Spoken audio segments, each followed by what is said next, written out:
Hello, sir. It is such a pleasure to chat with you today. I really have to start by asking how you feel about a new filmmaker coming in to tell your story, because it must be so personal. You know something strange, Andrew? People were asking for a new film because they wanted to go more in depth to the story. So they were saying the other film is 1993. It's dépassé, no? Right. And this happened with a new film.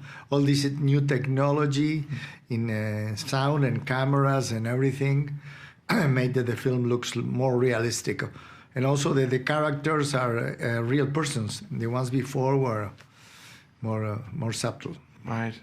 How do you feel seeing this story? Does it bring back those feelings, or is it like watching it from a third perspective, or how does that feel to you? Yeah, I think there are parts, of course, that remind me a lot. For example, the helicopters when they go to rescue my friends. That's spectacular. I mean,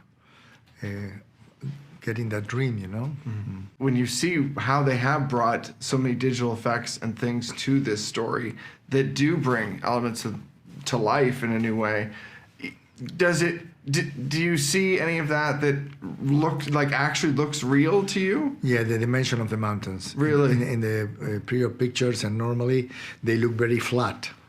But the new technology in cameras gives you perspective and dimension. And I think that's one of the things that to see it in a big screen makes realistic of how we felt the impotence of those huge mountains that were like a huge jail.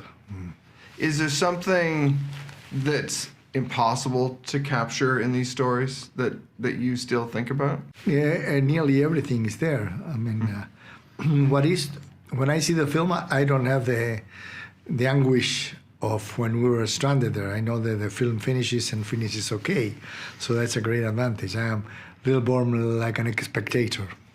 Did they talk to you about making this film before they started, or when they were making it? Yeah, this is a long story. It was 10 years ago.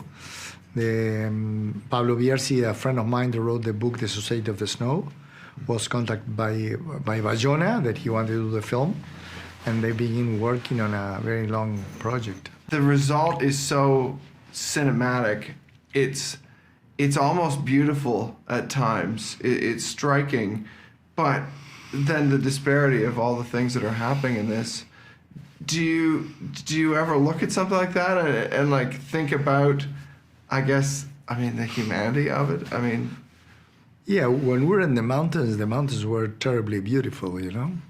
So did you notice that? Like, of course, yeah. Of course, the immensity and the hugeness and the avalanches around and the powder snow that was like the hair of a lady there in the mountains.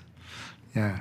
But it was an appropriate place for human beings, for sure. In the years since, and everything that's happened since then, do you find that there's something now that people reflect on the most about what you went through?